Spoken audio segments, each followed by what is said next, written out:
As the saying goes, you gotta spend money to make money. Today we are wading into the investment side of the industry with a look at expensive watches that would likely be more expensive in the years to come.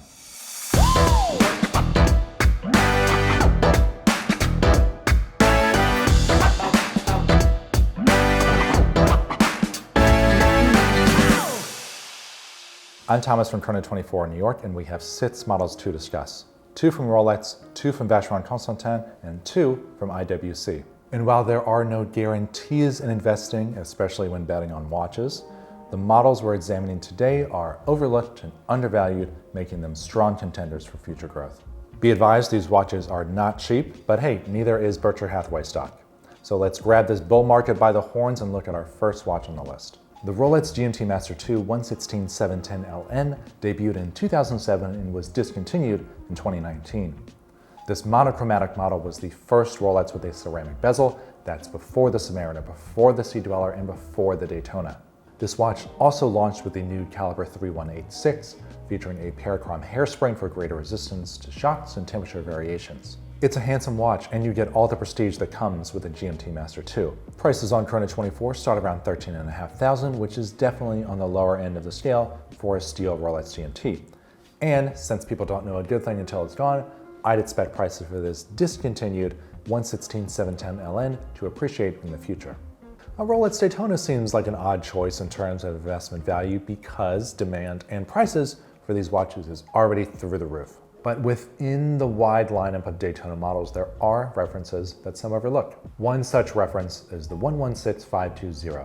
This watch features the brand's first in-house automatic chronograph movement, the caliper 4130. And when the watch was released in the year 2000, it marked a turning point for Rolex, where every one of their watches featured an in-house movement. So there's historical significance for the 116520 on top of the already popular Daytona name. Many will point to this model's predecessor as an investment-worthy watch. That's the Zenith Daytona 16520, featuring a modified El Primero caliber. The strength for this model lies in the oddity of having a Zenith movement inside a Rolex watch. But this has already driven prices for the 16520 above the $30,000 mark.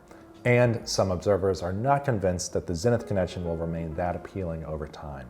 With the 116520, you get a watch with brand history and an in-house caliber that's selling for roughly $5,000 less than a steel Zenith Daytona and roughly $10,000 less than a steel Daytona from the past few years. Neo-vintage watches like this are easily overlooked, which is a great sign from an investment angle. Let's talk about Vacheron Constantin. We are quickly approaching the dramatic discontinuation of the Patek Philippe 5711 and the Audemars Piguet 15202. Now, discontinuations do wonders for secondary market prices because those models are now finite resources.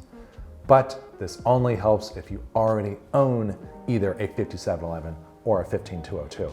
As these models continue to grow astronomically in price, buyers will start to look elsewhere for more affordable alternatives within this stainless steel integrated bracelet category. Cue the Vacheron Overseas 4500V. Here, you have a watch with sharp design details and a heritage manufacturer on the dial.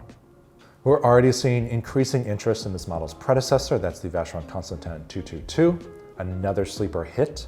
But the Overseas comes in a more modern 41mm case size as opposed to the often 34mm case size of the 222. Prices for the Overseas on Chrono24 start around $30,000. That's considerably less than a Nautilus and Royal Oak, and that's nearly double what the 4500V was selling for only a year ago.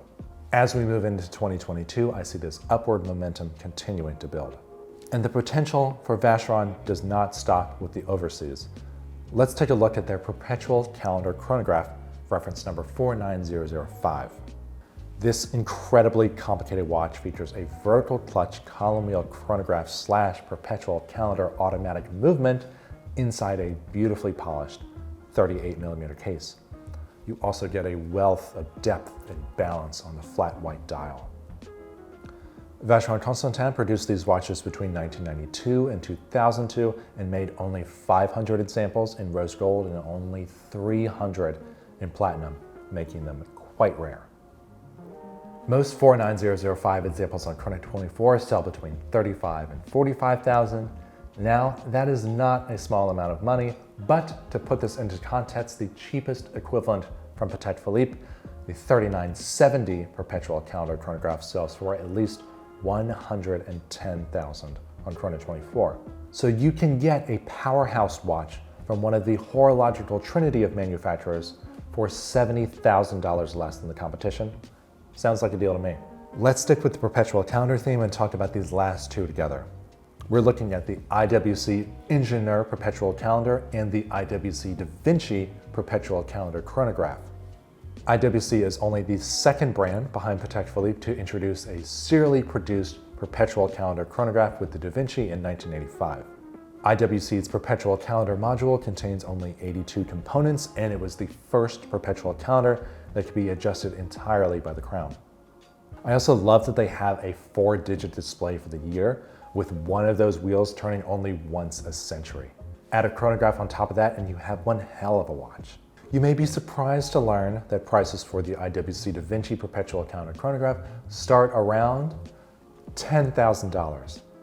Again, that's a lot of money outright, but you can get an 18-karat gold Perpetual calendar chronograph for the same price as a time-only Submariner. With the Ingenieur Perpetual calendar, you get a lot of the same merits as the Da Vinci we just discussed, but in a sleek Gerald Genta design case. For less than $10,000, you can find an Ingenieur Perpetual calendar on a leather strap, and for closer to $20K, you can get it on a full 18-karat gold integrated bracelet. That is an absolutely baller watch for much less than the competition. Given that all these IWC watches have going for them, I'd be shocked if prices did not go up in the coming years. I hope you liked today's video, and I hope it leads you in the right direction from an investment standpoint. If you do sell one of these watches for a profit, send me an email to let me know, and I'll send you an invoice. Kidding. I'm Thomas at Chrono24 in New York, and as always, enjoy your watches.